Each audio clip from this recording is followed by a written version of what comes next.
Buenas noches.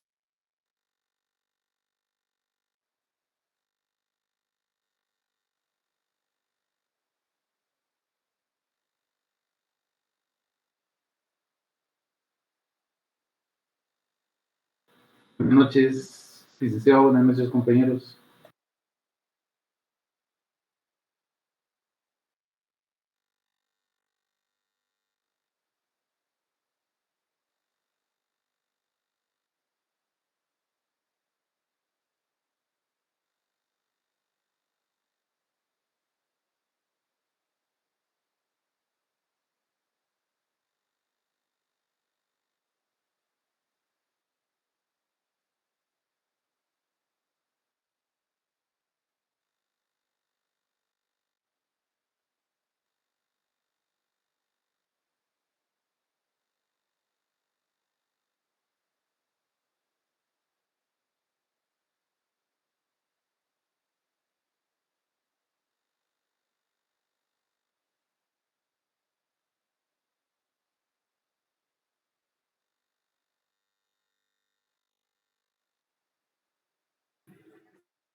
Jóvenes, si me escuchan, ingresen por Classroom, por favor, porque no me permiten ingresar. Sí, le escuchamos, licenciado. Buenas noches. Se les digo que ingresaran por Classroom, porque no me permiten ingresar, no me abre esto. Los que están ingresando.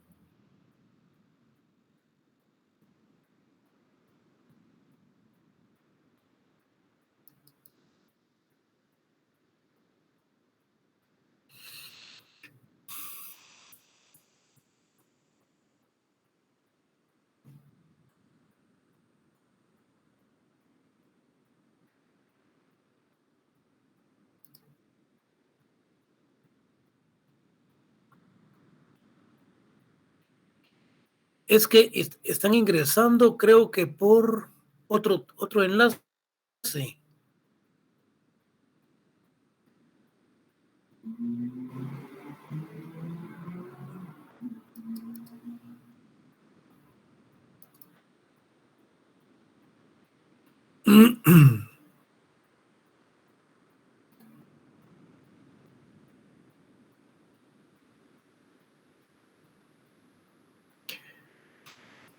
Tienen que ingresar por Classroom porque no me permiten ustedes que yo ingrese.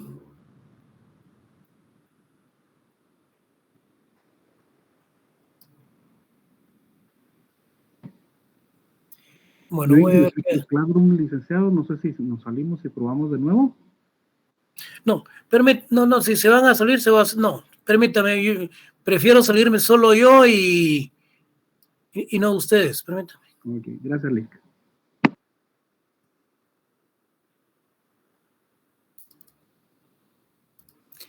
Voy a ver todo, dicen rechazar a todos.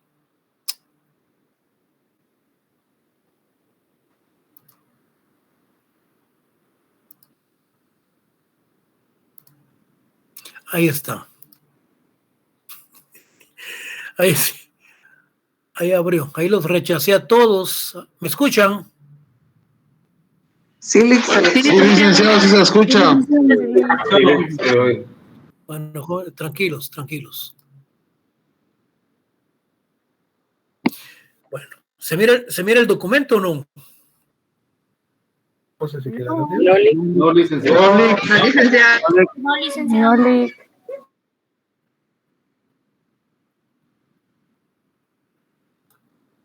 No se mira el documento. No, Lick, todavía no se mira. No. Ahora sí. Ya se ve, licenciado. Se Ya, mira, Lick. se mira. Sí, Lick.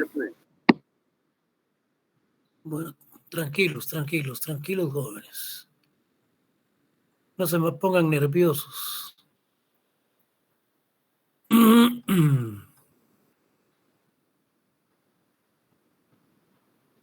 Bueno. Miren, jóvenes, buenas noches. Miren, pues. Buenas noches, licenciado. Buenas noches. Miren, pues, el día de hoy es 1 de febrero. El día de hoy vamos a ver la clase número 2 de Derecho y los Pueblos Indígenas.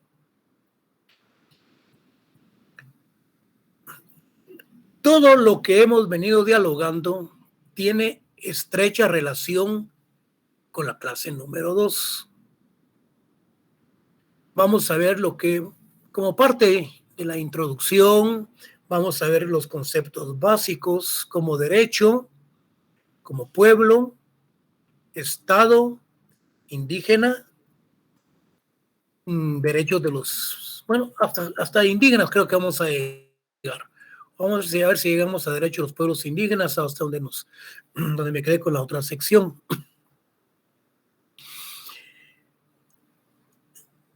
Con respecto a la introducción de la cátedra, el primer día hablábamos que desde el año 2002 se creó la cátedra de Derecho de los Pueblos Indígenas en la Facultad de Derecho de la Universidad de San Carlos. El porqué de la creación de esa cátedra. Bueno, en primer lugar, que estaban ya firmándose, se dio la firma de los acuerdos de paz, la firma duradera de los acuerdos de paz, del enfrentamiento de 36 años del gobierno con la Unidad Revolucionaria Guatemalteca. Y además, pues se dieron muchos aspectos relacionados también con los acuerdos de paz. Y todo ello pues surge como una necesidad desde el punto de vista de la filosofía y de los aspectos axiológicos del Estado. Cuando nos referimos a ese aspecto, estamos refiriéndonos que es sumamente indispensable esa materia para el futuro profesional del derecho. No como un adoctrinamiento que se puede hacer, no, sino como es un aspecto como de cultura general y que el futuro profesional del derecho conozca definitivamente de los sufrimientos, del despojo de la época de la llegada de los colonizadores y de los conquistadores a Guatemala, América. Se requiere, independientemente de ello, que el Estado vele también por la protección de esos derechos difusos colectivos de los pueblos indígenas. Que el Estado reconozca la participación desde el punto de vista social, económico y político a esos grupos étnicos. Y que dentro de los objetivos fundamentales está que el futuro profesional del derecho conozca la historia de la etapa antigua, la prehispánica, hasta nuestros días, de los despojos, de la discriminación y del racismo que se da con los grupos étnicos en Guatemala. Cuando hablamos de los conceptos básicos, realmente Hay algo muy importante que yo quiero decirles. No sé si ya se los mencioné. El día del examen, yo no les voy a pedir el concepto de derechos difusos de los pueblos indígenas. Porque un estudiante inteligente me está pidiendo el concepto, me pone derecho de los pueblos indígenas. La respuesta está bien. Pero si yo le pido de la definición de derecho, perdón, de la definición de derecho de los pueblos indígenas, deme la definición de derecho subjetivo o derecho adjetivo. O yo le pongo ahí la definición y usted me pone el concepto, los cuales no debemos de confundirnos. Si el examinador les pregunta a ustedes del concepto, entonces pregunten, licenciado, ¿usted quiere el concepto o quiere la definición? Entonces él le va a decir la definición definitivamente. Porque la definición lleva elementos, su naturaleza jurídica, lleva sus características de cada uno de esos conceptos. Y cuando nos referimos específicamente al derecho,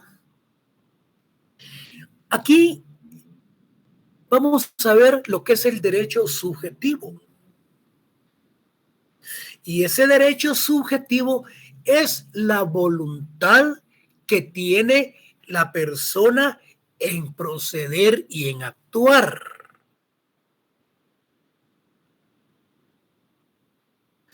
Pero basado en aspectos relacionados con el derecho objetivo. Porque el derecho objetivo es el conjunto de normas jurídicas. Entonces, con el derecho subjetivo, él puede actuar a través de su voluntad siempre y cuando no trasiega las normas del ordenamiento jurídico objetivo.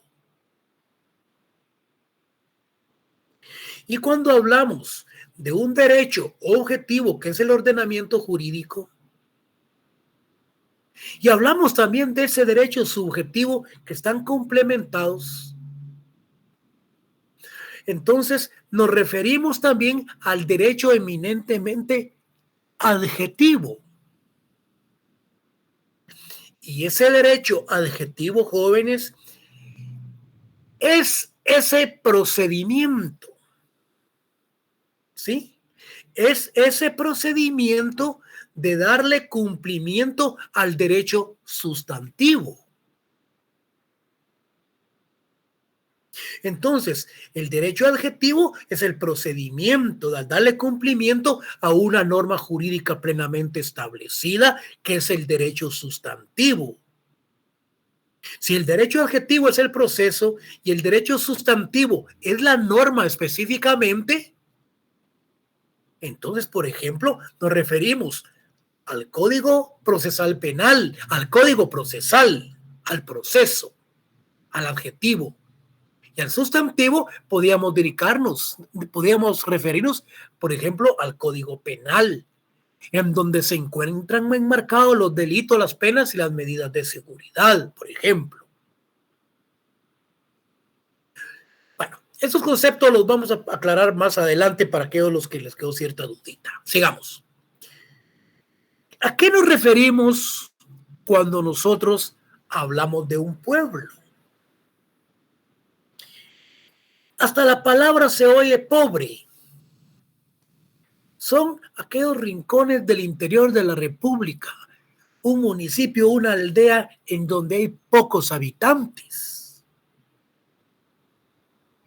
Y esos pueblos se rigen a través de sus aspectos consuetudinarios, doctrinariamente la costumbre, su forma de vestir, su dialéctico, su idioma, su forma de ser, sus características del pueblo. Entonces, no confundir el pueblo con lo que es el territorio, no confundirlo con lo que es el Estado. porque con referente al Estado hay varias definiciones.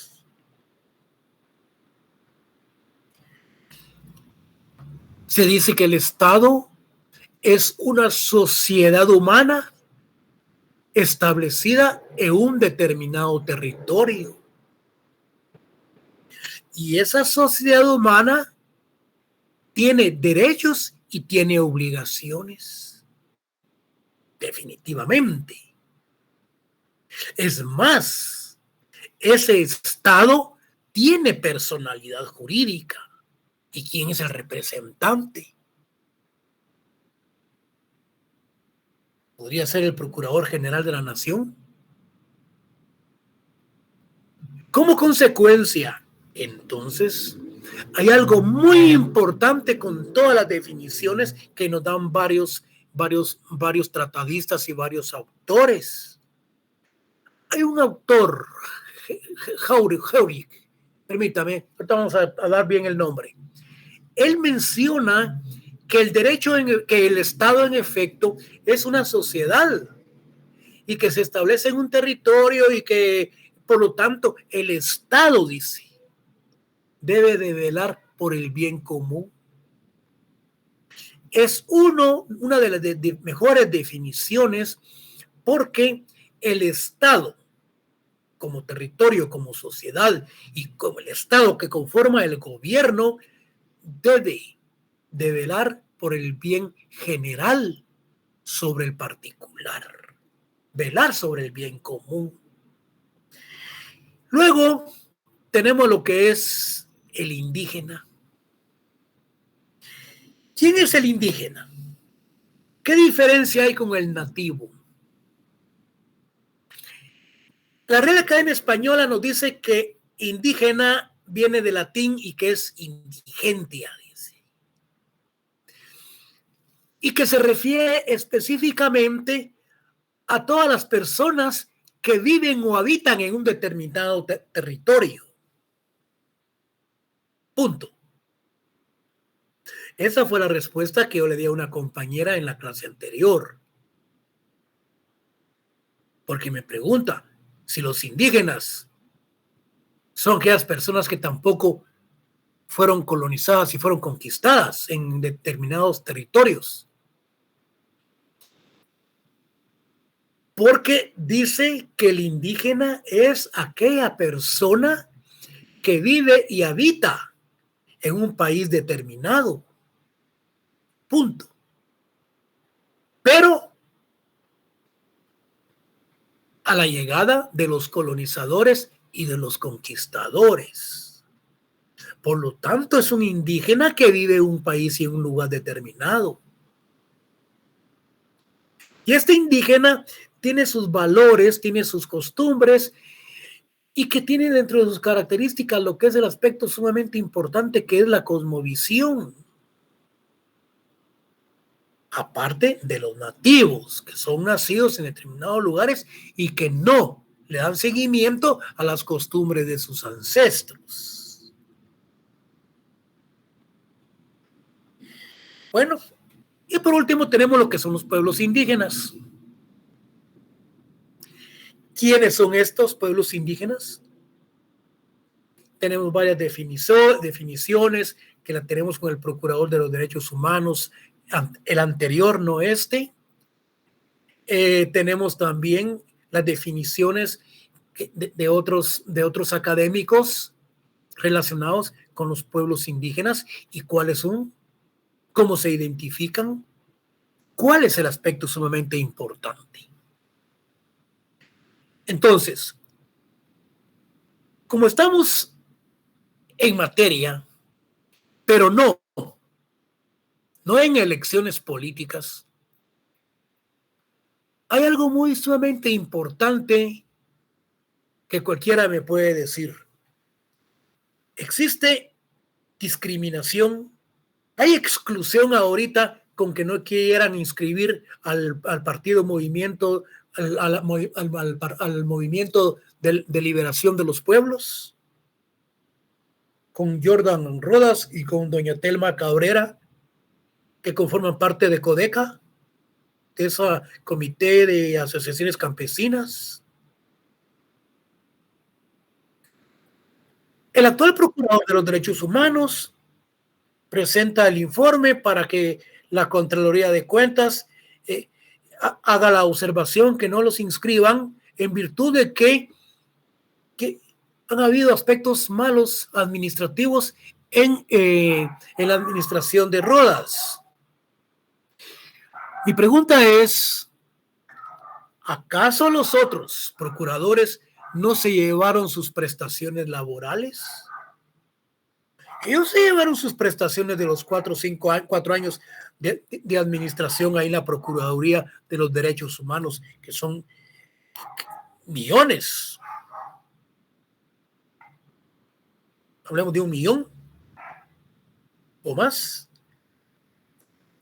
¿Por qué ahora que son las elecciones interponen impugnaciones para que no se dé la inscripción de este partido político que está conformado por indígenas? Ahí está WINAC, que está unido con la Unión Revolucionaria Guatemalteca, y esperemos que no lo vayan a impugnar. ¿Por qué? Porque yo, como dije anteriormente, que este país va a llegar a ser gobernado por un indígena, el futuro presidente. ¿Por qué? Sencillamente porque conforman parte de la mayor parte de la población. Yo no recuerdo si fue a ustedes, a quienes les mencionaba, que entra Hernán Cortés a México. Él traía solo 300 españoles y como unos 6 cañones. ¿Qué hace en México Hernán Cortés? Y se da el lujo de la lucha contra los indígenas y es el gran conquistador como Pedro de Alvarado. Esa es una gran mentira, es una gran farsa. Aquí los conquistadores fueron los propios indígenas que a través de estrategias de Hernán Cortés y por privilegios que le da a los caciques de ciertos grupos, Utuiles, los mayas, Pocomames y todas las aztecas, señores, los confronta. Y son ellos quienes se matan, que la revolución y la matanza es de indígenas entre ellos mismos. Y los españoles no hacen nada. Pero ellos son los conquistadores. ¿Y qué pasa con don Pedro de Alvarado cuando entra a Guatemala? Él trae solo 180 soldados españoles, como con 4 tanquetas. 180 españoles que entran por la frontera y vienen a hacer una gran conquista y hacen el mismo enfrentamiento, haciendo los grandes ofrecimientos que hizo Hernán Cortés, pero Hernán Cortés cumplió, pero Alvarado no cumplió en lo absoluto y vino a dividir a todos los grupos y a todas las etnias de carácter indígena. Y esa es la gran división que existe. Entonces, ¿cuál es el gran miedo que tiene el Tribunal Supremo Electoral? Ya principian a marcar lo que es un futuro fraude electoral. Debiera desaparecer todos los partidos políticos, que lo que hay no sirve. Hay afeminados, hay lesbianas, bueno, está bien, de acuerdo, pero que hagan un buen gobierno. De lo que no estoy de acuerdo es con los corruptos y los narcotraficantes y los criminales y asesinos, que Estados Unidos los está regresando y ahora quieren ser candidatos. Bueno, ustedes son las nuevas generaciones, ustedes son los milenios. Ustedes son los que tienen que hacer los cambios de estructuras de este país. ¿Qué sucede cuando entra Fray Bartolomé, las casas a Guatemala, a Cobán y a otros sectores y se lleva a un cacique indígena a España? Se lo lleva a Madrid. Yo estaba leyendo. ¿Cómo se llama? Permítanme. Este cacique se llama, vamos a ver, Juan Matal Batz. Se lo lleva a España. Fray Bartolomé de las Casas. Y cuando lo presenta ante el rey, querían que le hiciera reverencia. Quería que se hincara y que le besara la mano.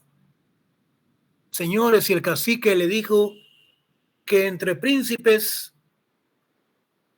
no había diferencia alguna y que por lo tanto tenían los mismos derechos y las mismas obligaciones, que por lo tanto él no iba a saludar con reverencia al rey. Son cuestiones que se encuentran en la vida anecdótica de las historias que escriben los cronistas con respecto a los derechos de los pueblos indígenas.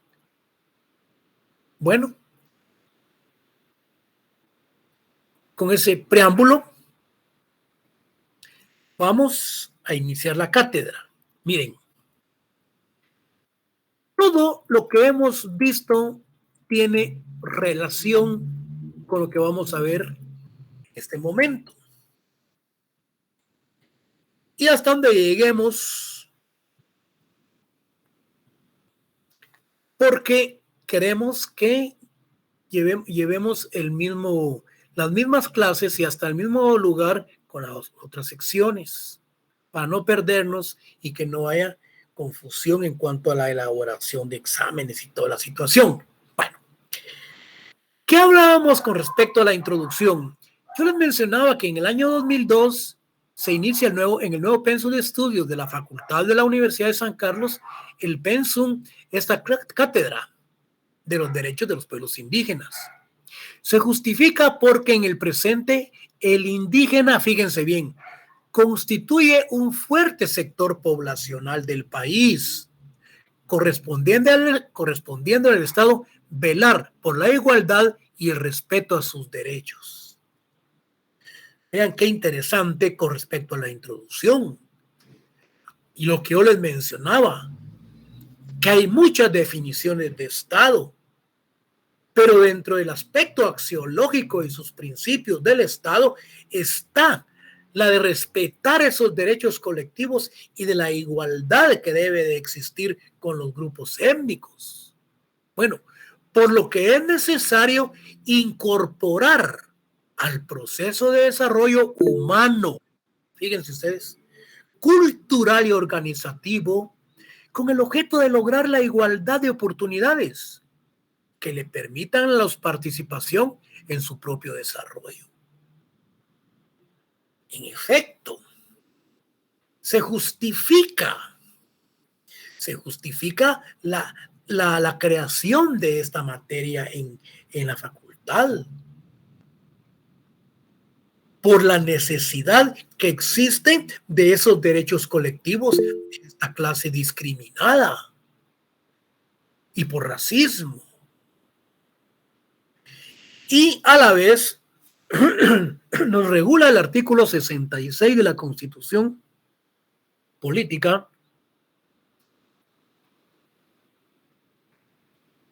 algo muy importante.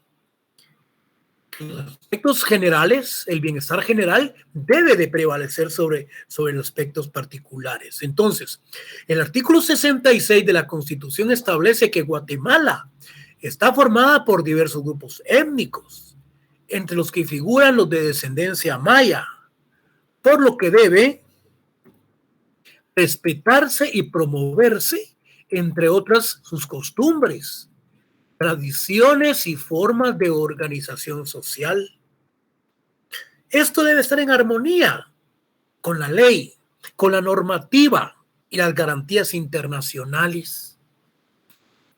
Estos aspectos relacionados con la normativa, es decir, con los acuerdos de paz, es decir, con los derechos de los pueblos indígenas, con el acuerdo de los derechos de los pueblos indígenas, es decir, cuando hablamos de aspectos de carácter internacional, nos referimos a la OIT, al convenio 169. Entonces, es parte importante dentro del contenido programático del curso citado, estando entre los objetivos, fíjense bien, que los estudiantes conozcan parte de la historia prehispánica, la conquista, la colonización, la época independiente hasta nuestros días. ¿Qué sucedió con la discriminación? ¿Qué sucedió con los despojos? Y que los mismos comprendan la realidad por la que ha atravesado el pueblo de Guatemala. A través de los estudios y de los fenómenos sociales, como les mencionaba a ustedes, el despojo, derechos colectivos, discriminación, racismo, etnocidio cultural, entre otros. Entonces, este cúmulo de conocimientos permitirá a los futuros profesionales de las ciencias jurídicas y sociales de tener una visión integral de la situación social, económica, política y jurídica de la sociedad guatemalteca, que le permitirá un mejor ejercicio profesional sustentado en un conocimiento técnico, jurídico, pero sin olvidar lo social humanístico que todo profesional universitario debe sustentar.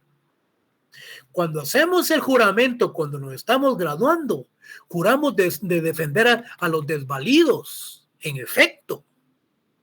Pero tampoco nosotros vamos a regalar nuestro trabajo, porque también tenemos que cobrar nuestros honorarios. Pero para ello hay un arancel, o bien ser justos con respecto a nuestros criterios y a nuestra propia filosofía, cuando estemos actuando ya como futuros profesionales. Esos conceptos básicos, como se ha indicado, el curso de los derechos de los pueblos indígenas forma parte de estudios que inician en el año 2002, como les mencionaba en la facultad. Por tanto, relativamente es de reciente creación, en el que debe de profundizarse científicamente para el desarrollo de su contenido programático. Para introducirnos en dicho curso, es necesario estudiar y conocer algunos conceptos generales que proporcionen información básica que permitan incrementar el conocimiento de los derechos de los pueblos indígenas, pretendiendo con esto hacer conciencia en un reducido porcentaje de la población guatemalteca, bueno, los que están estudiando derecho, con el fin de abogar por la igualdad de los derechos indígenas ante la ley y sociedad guatemalteca, por lo que en forma concreta se expondrán algunos conceptos para que luego nos introduzcamos a lo que es al propiamente derecho y a los derechos de los pueblos indígenas. En ese orden, jóvenes, aquí sí cabe la palabra en ese orden de ideas. Entre paréntesis, como dicen los periodistas de informativos, en ese orden de ideas, dice, pero ¿qué orden de ideas están exponiendo? Ellos están exponiendo las noticias de las matanzas que se están dando. Esas no son ideas. Escuchen ustedes a los comunicadores sociales ahí en Canal 7 y Canal Antigua, en ese orden de ideas. Señores, mis respetos, que aprendan a hablar, hombre. En ese orden de noticias vamos a continuar dando información de otras matanzas. Aquí sí cabe esa disposición, esa frase, en ese orden de ideas que hemos venido exponiendo.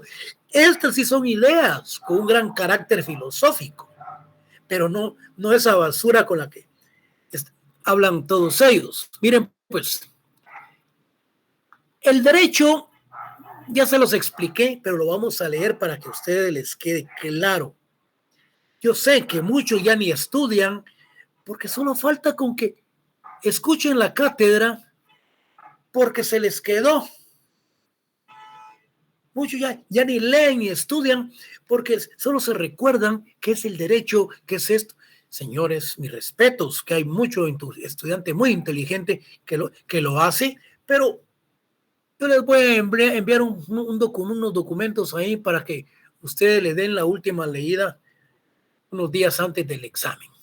Bueno, miren pues, cuando hablamos del derecho, esta compleja palabra aplicable a todas las esferas de la vida, y la singularidad de constituir lo fundamental en esta obra y en todo el mundo jurídico, positivo, histórico, doctrinal, aconsejan más que nunca proceder con orden y detalles.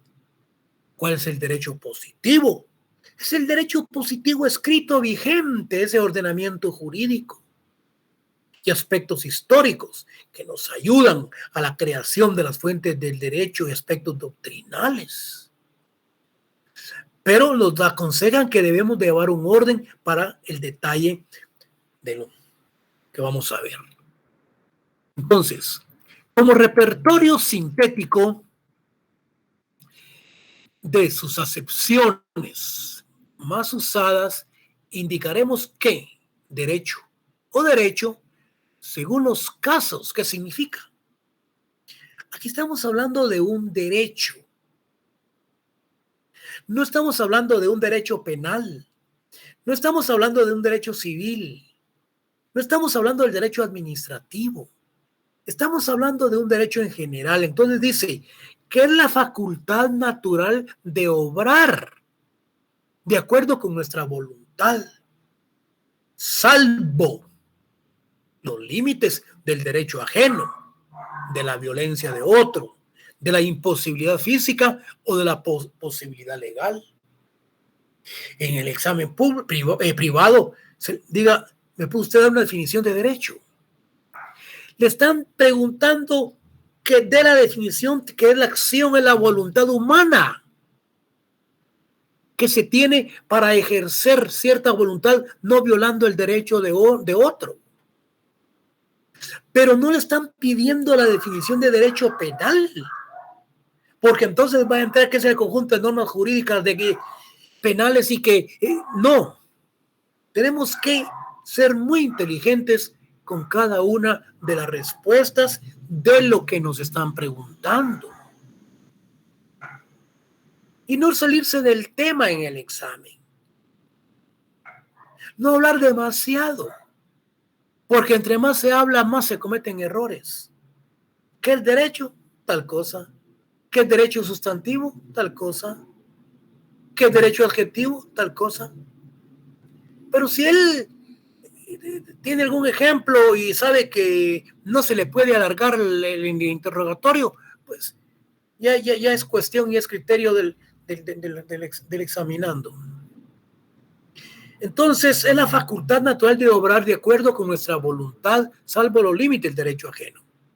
Es la potestad de hacer o de exigir cuando la ley o la autoridad establecen a nuestro favor o lo prohibido por el dueño de una cosa.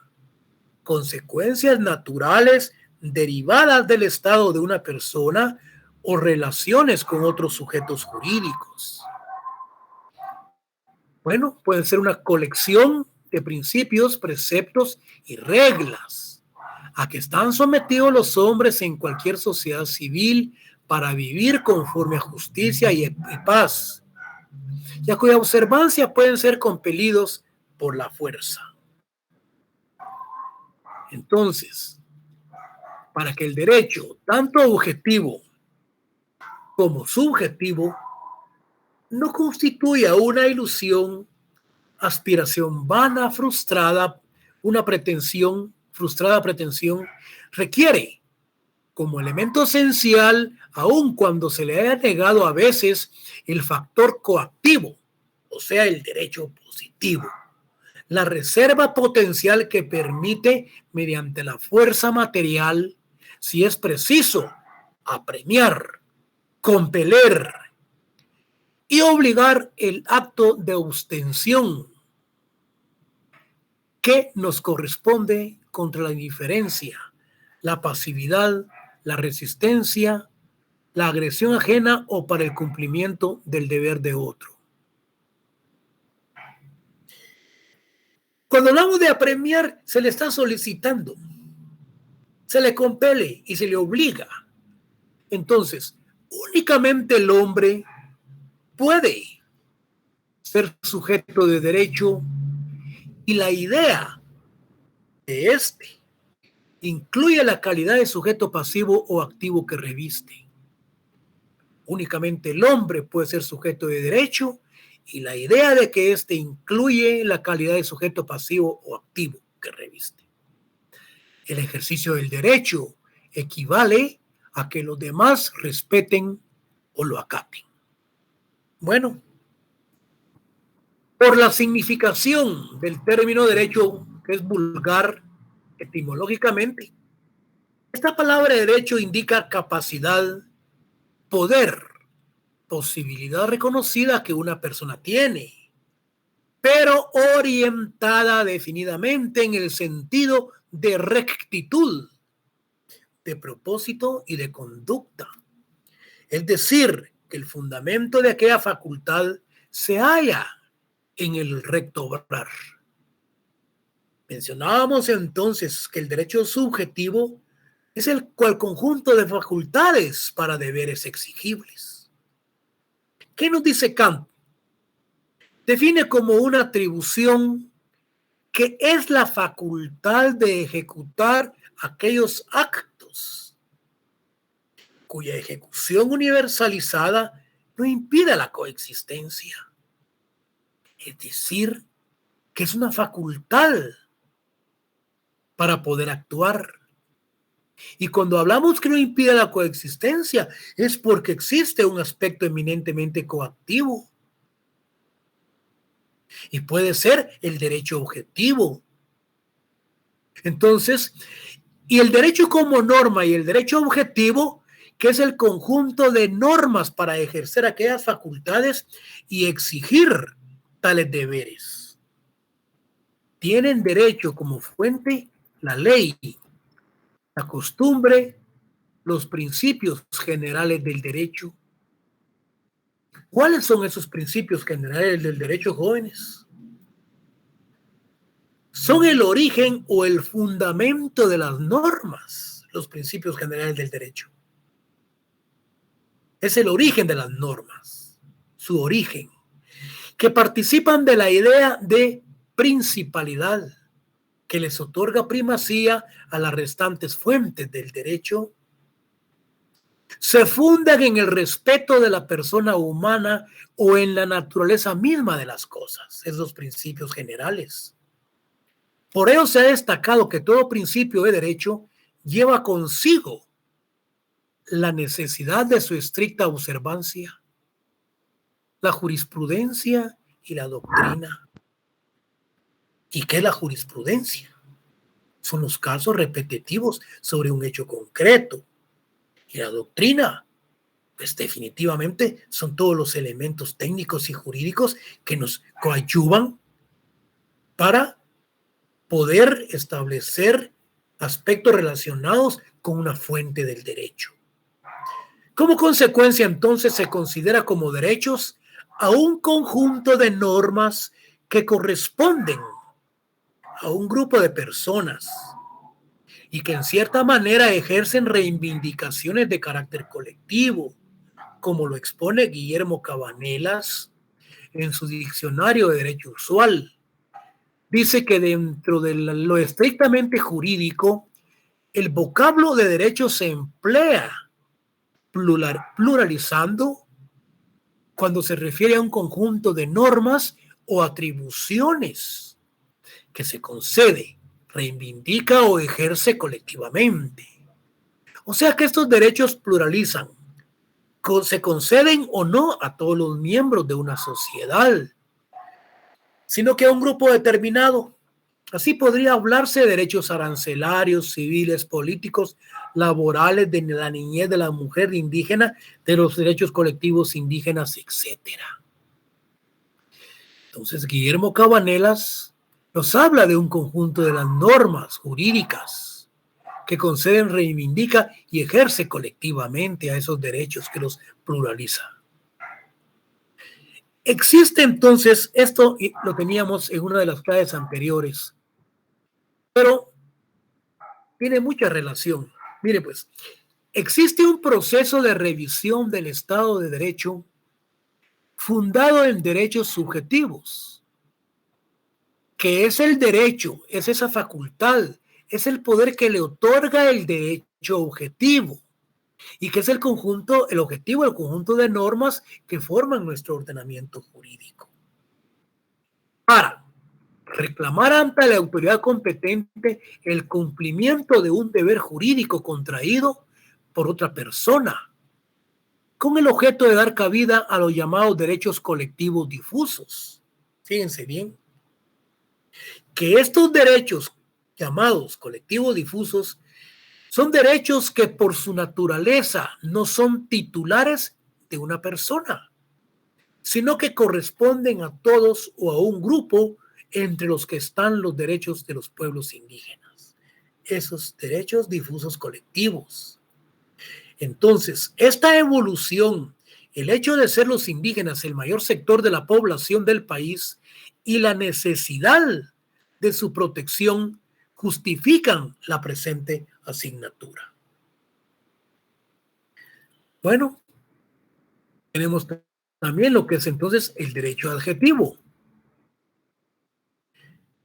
El derecho adjetivo, conjunto de leyes que posibilitan y hace efectivo el ejercicio regular de las relaciones jurídicas, al poner en actividad al organismo judicial del Estado.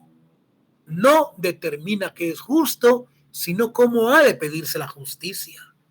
O sea que cuando hablamos del derecho adjetivo, nos estamos refiriendo específicamente al proceso, no del derecho penal específicamente, sino que al proceso del derecho de determinada área. Y el derecho sustantivo se refiere a la sustancia misma que conforma el objeto de estudio de la ciencia del derecho, la norma escrita. Podíamos decirse que el derecho adjetivo lo podíamos poner como ejemplo el código procesal. Y el derecho sustantivo, como ejemplo, lo que es el ordenamiento jurídico, en donde están los delitos, las penas y las medidas de seguridad, cuando nos referimos al derecho eminentemente objetivo o bien sustantivo. Luego tenemos lo que es el derecho subjetivo, lo mencionábamos anteriormente. Es el derecho a una persona, activa o pasiva, como titular de un derecho real, como acreedor o como deudor de una relación obligatoria. Bueno, entramos ahora lo que es pueblo.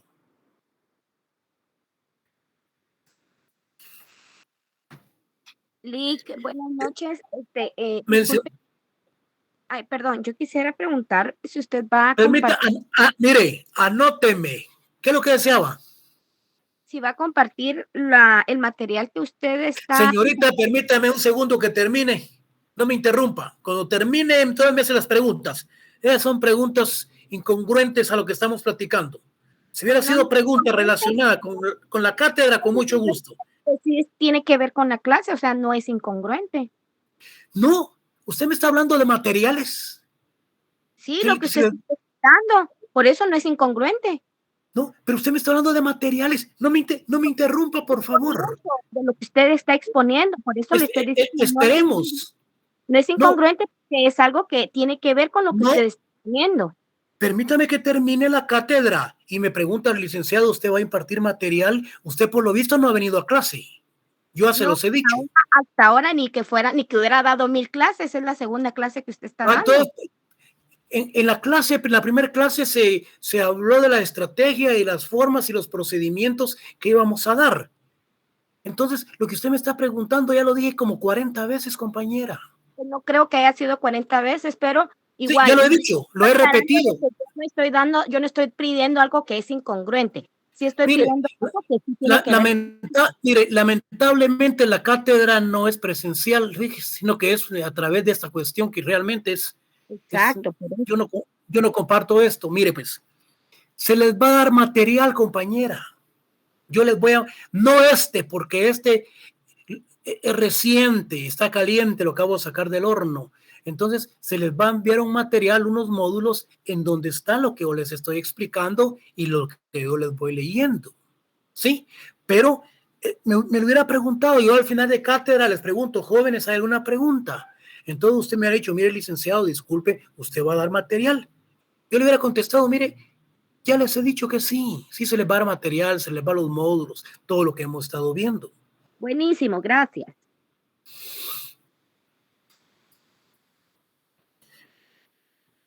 Todo en su lugar, jóvenes, los aspectos fácticos, modo, tiempo y lugar, la educación, ante todo.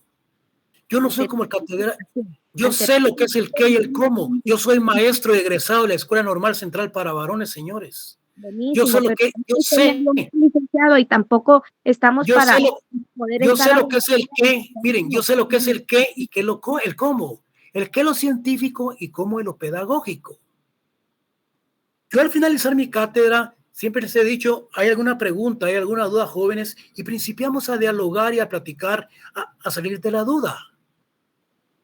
Pero yo no voy a interrumpir, por ejemplo, a un conferencista y le levanto la mano, hacerle una pregunta que se la puedo hacer al final. Yo comprendo a la compañera, y gracias compañera por la motivación, me gusta que usted se quiera el material definitivamente, me gusta que sean inquietos, pero yo no me estoy retirando como el catedrático de económicas que los dejó a todos sentados y se retiró. No, señor, no es así. Tenemos que ser prudentes, tenemos que ser muy elocuentes, tenemos que comprender principalmente la forma esta en la que estamos dando las clases, que realmente es bastante difícil y es muy complejo. Yo comprendo a la compañera, su iniciativa, que ese ímpetu, sí compañera, se le va a dar material, no se preocupe. Lo único que es otro material que va a ir, lleva mucha parte de porque yo estoy preparando las cátedras, porque es un curso que se ha venido dando desde el año 2002. Yo tengo 30 años de docencia y estoy por oposición, no por político, compañera, ni soy jalado del montón para ir a dar clase. Tengo 30 años de docencia universitaria y estoy por oposición. Discúlpeme, solo quiero que lo sepa. Entonces, aquí no está con ningún improvisado, ni tampoco que me va a intimidar. Porque es lo que hacen con los catedráticos que están por contrato, que los hacen hacer lo que ustedes quieren. No, compañeros, aquí hay reglas. Conmigo hay reglas. Ustedes me respetan y yo lo respeto. Aquí nadie me va a querer intimidar ni me va a querer presionar. No, señores. Ahí está la junta directiva y los problemas se resuelven como tienen que resolverse. Yo no soy nadie, no soy ningún tibio. Por lo tanto, quiero respeto, como yo el respeto que se lo doy a ustedes. Bueno, la compañera tiene razón, en parte tiene razón, licenciado, dar material. Yo pensé que me iba a hacer otra pregunta de lo que estamos viendo, pero sí, compañera, se le va a dar su material, no se preocupe. Ahí le va a llegar y... Bueno, terminemos con esto porque ya está aumentando rápidamente, dice que... Bueno, mire pues. Esto de pueblo, jóvenes, viene del latín populus. Y hablábamos que el pueblo está conformado por un territorio de pocas personas, el pueblo. El pueblo tiene sus propias características y tiene su propia identidad, tiene sus propias costumbres. A diferencia del Estado.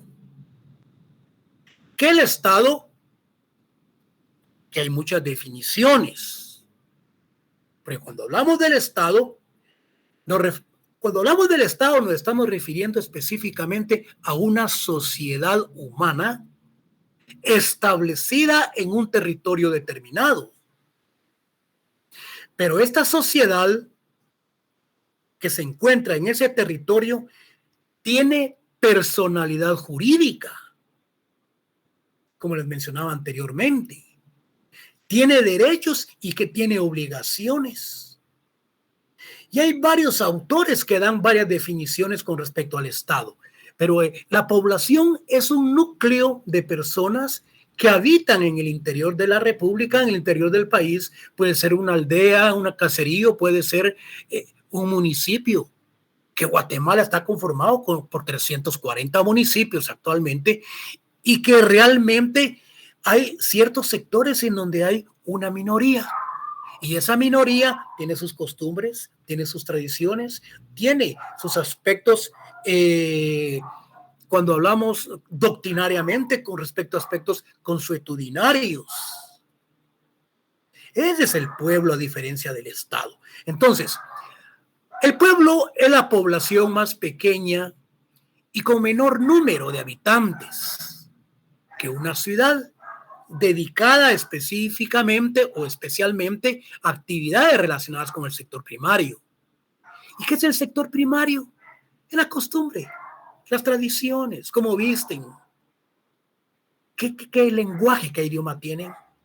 Entonces, es el conjunto de personas que viven en una población, región o país determinado, y proviene del latín, lo que yo les mencionaba, populus, es una población o una comunidad rural. Un poblado es una localidad o entidad de población de menor tamaño que la ciudad y dedicada principalmente a actividades económicas propias del medio rural, sector primario. ¿En qué consiste el sector primario? Las costumbres, las tradiciones, el idioma, etc., ligadas a las características físicas y los recursos naturales de su entorno. Ahí tenemos también aspectos del sector primario, las características, los recursos que utilizan, su naturaleza, su entorno, su cosmovisión.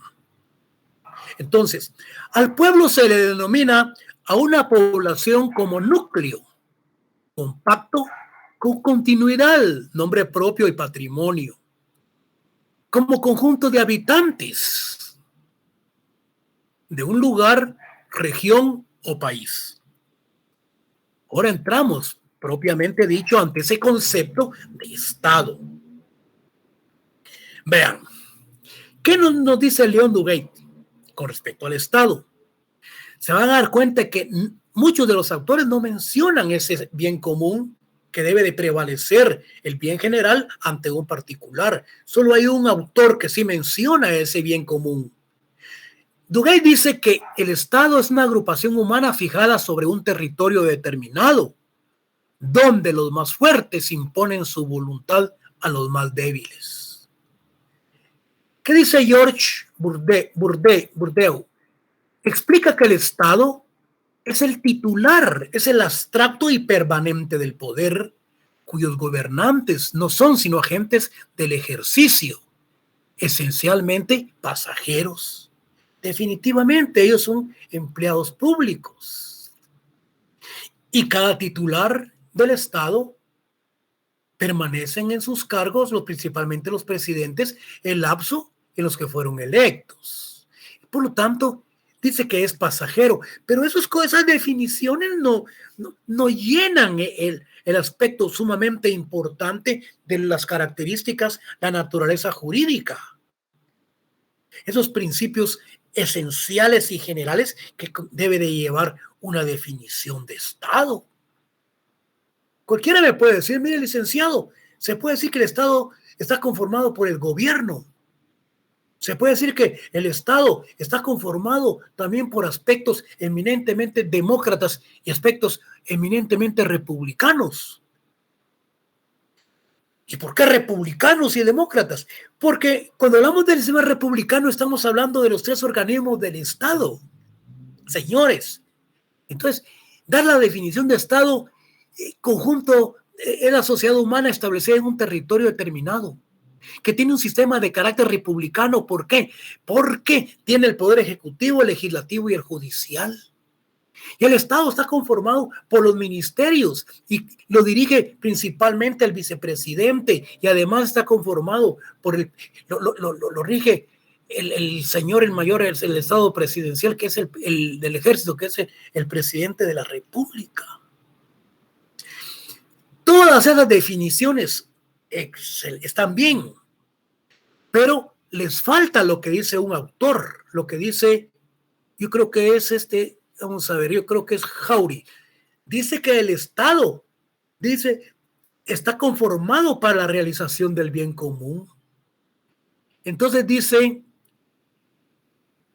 George dice, nos explica que el Estado es el titular abstracto y permanente del poder, cuyos gobernantes no son sino agentes del ejercicio sencillamente pasajeros.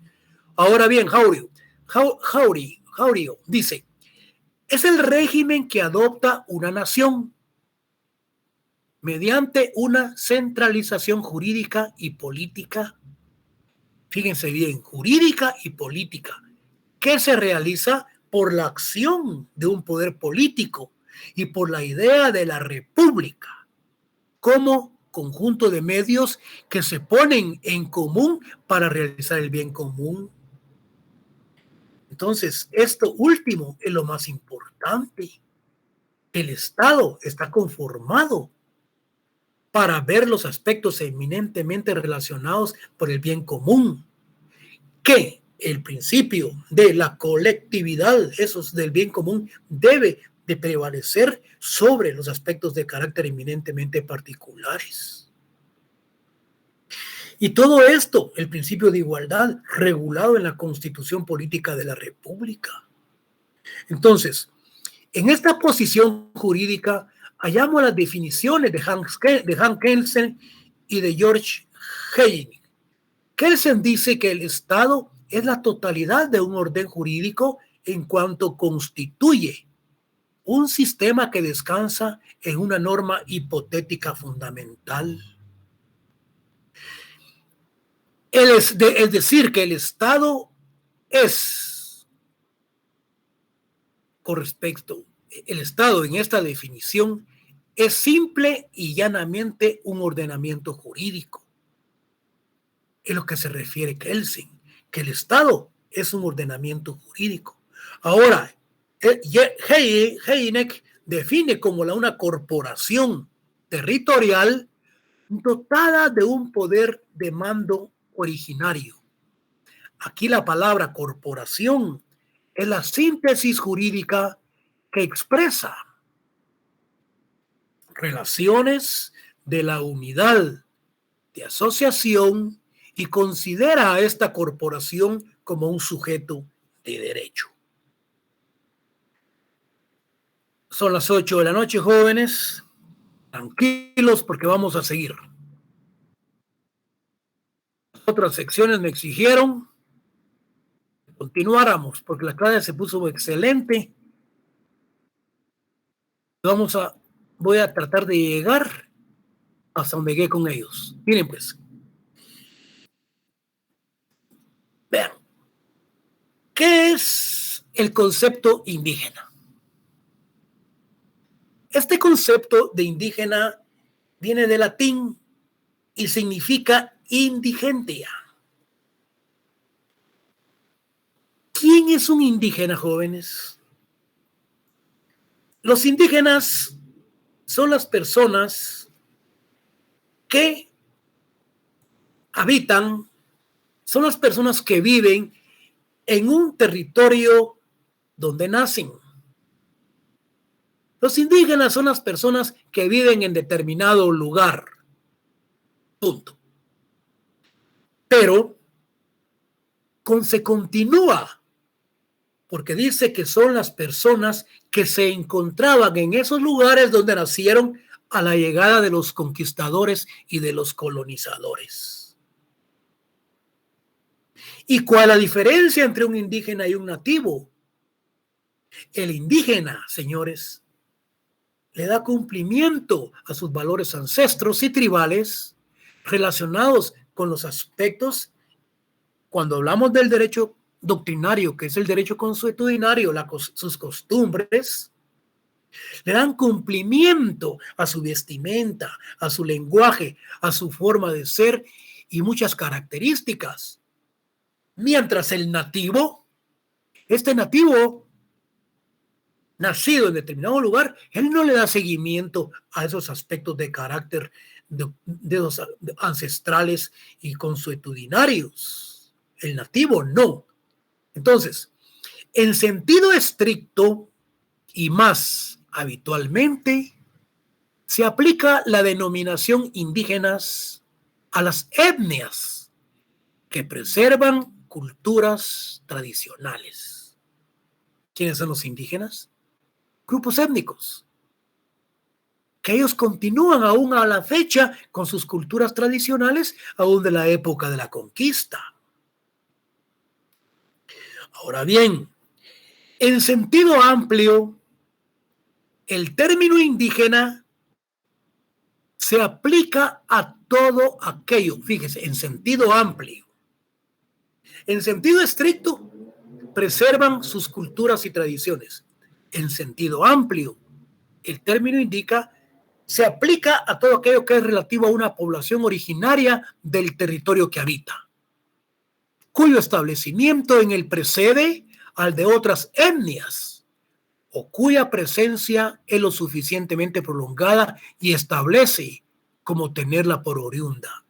Sentido estricto y sentido amplio.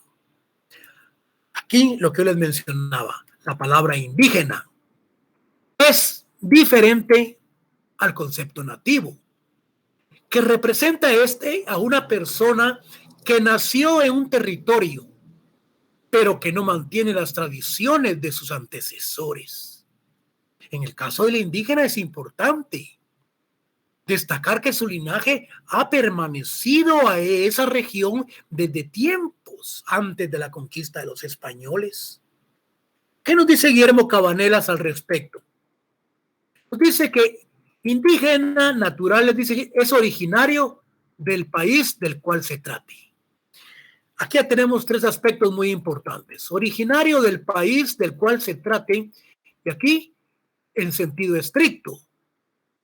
Indígena son los que preservan las culturas tradicionales, y amplio son las personas de los grupos etnios y cuya presencia es lo suficientemente prolongada y estable para tenerlas como oriunda, o sea, los originarios del territorio donde habita.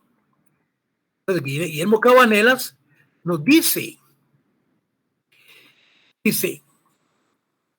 Guillermo Cabanelas dice al respecto, natural, originario del país del cual se trata. Fíjense, pues, muy interesante esto que vamos a ver ahorita. Por error vulgar, en algunos sectores del pueblo español se ha creído que indígena era sinónimo de moro, o sea, los de Moruecos, ¿verdad? Era sinónimo de moro, por la correcta calificación dada a estos cuando contra ellos se luchaba en su tierra, en Marruecos. Bueno, luego igualmente cometen el error quienes en bastantes comarcas de América califican de indígenas, con cierto aire despectivo, además a los indígenas, a los indios, descendientes más o menos puros de los mismos. Dice también que se considera como indígenas a los indios descendientes que provienen de ellos mismos.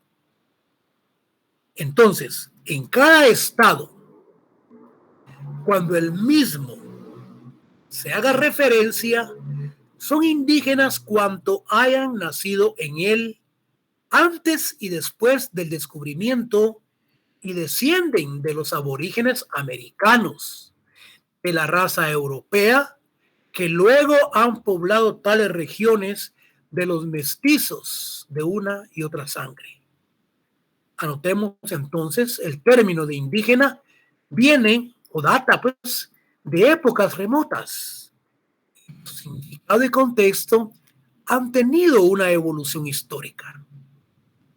Opina Humberto Flores, él es académico, escritor. Humberto Flores Alvarado dice que si los primeros españoles, dice, venidos a América, dice, denominaron a este continente como las Indias occidentales para distinguirlas de las otras Indias del Oriente, a sus habitantes les llamaron indígenas, no por suponerlos oriundos de las Indias orientales, ya que posiblemente, señores, por Dios santo, solo Cristóbal Colón lo creyó inicialmente así, sino para indicar con el nombre apropiado a los originarios del país, a los nativos del lugar. Los académicos de la lengua española nos indican que la palabra indígena es originaria del latín, indigentia, originario del país nativo. Entonces, el vocablo indígena se empleó inicialmente para indicar a los originarios del país descubierto, conquistado o colonizado, identificándolos con este término. Y para que no se les confundiera con los nativos u originarios de otros países, España, por ejemplo, con lo expuesto por Flores Alvarado, se puede concluir que el término indígena fue utilizado por los españoles para identificar a los habitantes de las partes de América que descubrieron y colonizaron. El próximo día de clase vamos a entrar a ver cómo considera a los pueblos indígenas el Acuerdo de Identidad y Derecho de los Pueblos Indígenas. ¿Cómo considera al indígena también lo que es ese catálogo del Procurador de los Derechos Humanos? Y así, al mismo tiempo, vamos a continuar estudiando la próxima clase lo que se refiere al indio, a lo que se refiere al ladino, a lo que se refiere al mestizo, y vamos a tratar de ver hasta dónde llegamos para avanzar, porque ya me están solicitando lo que es el link para los exámenes parciales. Jóvenes, aquí nos vamos a quedar. Pasen ustedes buena noche. Si hay alguna pregunta, pues se la voy a responder, aunque sea la misma. Si la compañera está muy interesada, ahí yo creo que ya les llegó el programa. Ahí en el programa, cuando estudiamos y analizamos la primera clase, les dije que ahí está la biblioteca de la Corte Suprema de Justicia. Les dije que ahí está la biblioteca del Banco de Guatemala. Les dije que ahí está la biblioteca también de las maestrías. Les dije también, jóvenes, en todas las bibliotecas hay documentos y hay material con respecto a los derechos de los pueblos indígenas. Ahí en el material está hasta la bibliografía de todos y cada uno de los documentos que hemos venido analizando, y además en dónde y en qué lugar se encuentran. Yo, por colaborar con ustedes, pues he tratado, que yo he investigado ahí en la dirección de investigación de la facultad, hice unos documentos relacionados con lo que es la interculturalidad, con lo que es el pluralismo jurídico, lo que es el monismo jurídico, el porqué del retiro de los derechos de los pueblos indígenas o los grupos étnicos cuando se retiran de ese pluralismo jurídico, del motivo y por el qué. Entonces, documentos, jóvenes, de esta materia ustedes la pueden encontrar en todos lados. ¿Sí? Así es que no tiene por qué estarme diciendo si les voy a mandar material o no les voy a dar material. Yo de buena fe, pues, y de buena voluntad, porque me nace, yo les he mandado ciertos módulos para que ustedes se apoyen y estudien. Porque yo sé la carga de trabajo que ustedes tienen, que se llevan 5 cátedras, y es difícil porque yo también fui estudiante. Y no es como que me den ya el material solo para leerlo y estudiarlo. Es más, compañera, si me está escuchando, usted no va a tener necesidad. Usted no va a tener necesidad de material. Basta con que me escuche las cátedras. Yo le aseguro que usted no baja de mínimo de 61 puntos de zona. Usted la gana con zona, no hay ningún problema, jóvenes. ¿Alguna pregunta al respecto, jóvenes, o nos miramos el próximo día viernes, día de clase? Bueno, licenciado, todo claro. Muchas gracias. Feliz noche. Gracias, licenciado. Buenas noches. Feliz noche, licenciado. Feliz noche, licenciado. Feliz noche. Buenas noches, licenciado. Feliz noche, licenciado. Dios, jóvenes. Feliz noche. Feliz noche. Que descanse, licenciado. Gracias, igualmente, feliz noche. Feliz noche.